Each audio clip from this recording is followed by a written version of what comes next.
adalah gembalaku, takkan kekurangan aku.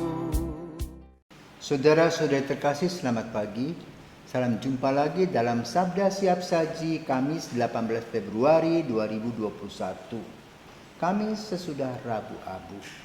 Marilah kita berdoa dalam nama Bapa, Putra, dan Roh Kudus. Amin.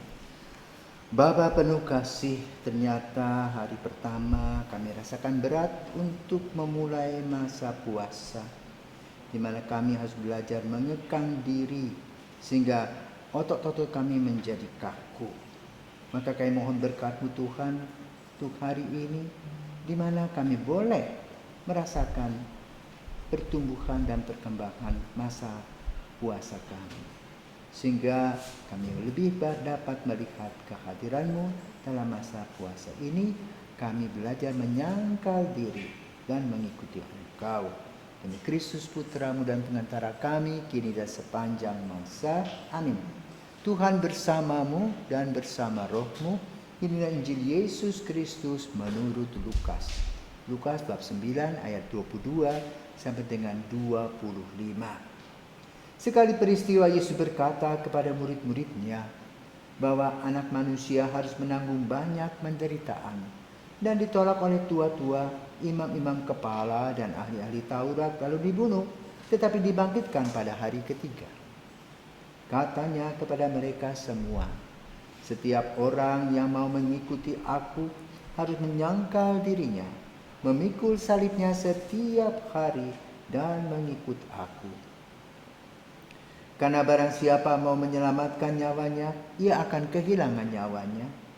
Tetapi barang siapa mau menyelamatkan nyawanya karena aku, ia akan menyelamatkannya. Apa gunanya seorang memperoleh seluruh dunia, tetapi ia membinasakan atau merugikan dirinya sendiri? Demikianlah Injil Tuhan. Terpujilah Kristus. Puasa hari kedua berat. Biasanya makan banyak, minum banyak, tidur lelap. Sekarang harus berani mengekang diri, mengurangi makan, mengurangi tidur, lebih banyak sembahyang. Itulah proses menyangkal diri. Tidak mudah.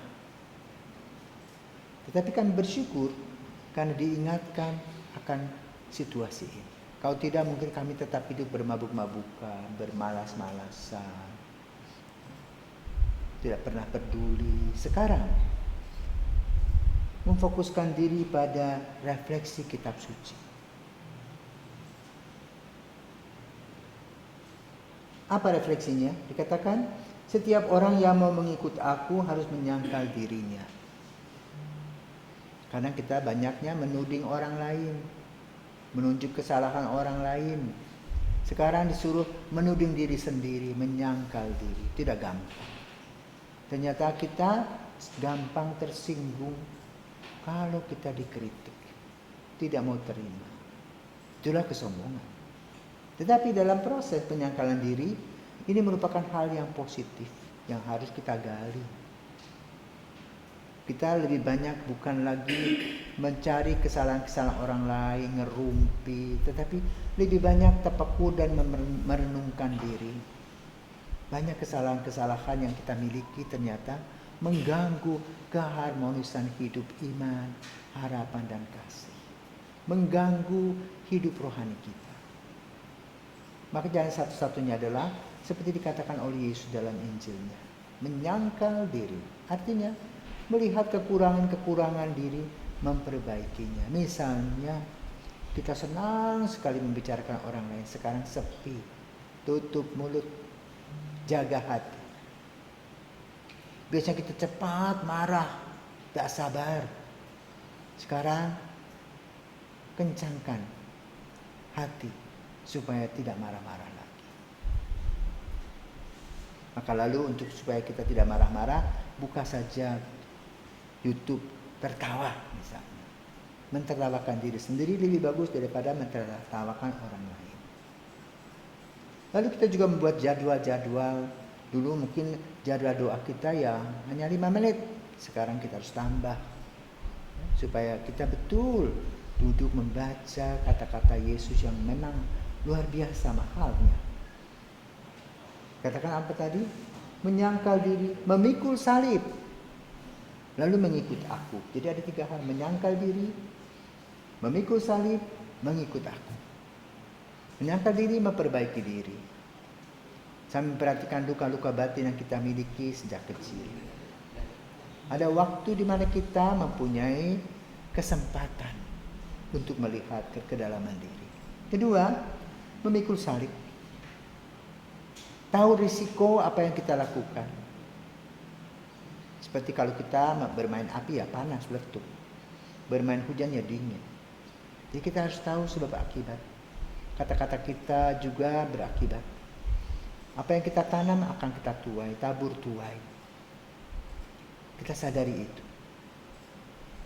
Kalau ada orang susah biasanya kita cuek, sekarang harus perhatikan.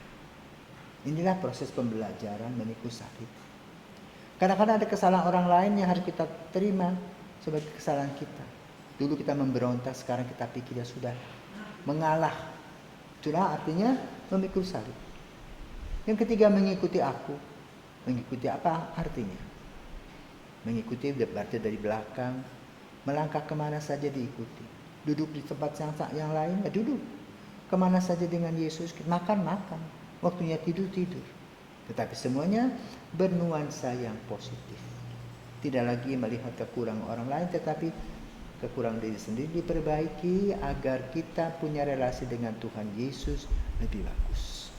Itulah 3 poin yang disampaikan oleh Injil. Dengan catatan, tidak ada gunanya kalau kita menguasai seluruh dunia tetapi hidup kita hampa. Karena itu mari kita datang kepada Yesus, menyangkal diri, memikul salib, mengikuti Yesus. Semoga proses ini berjalan dengan baik dan sukses. Selamat pagi.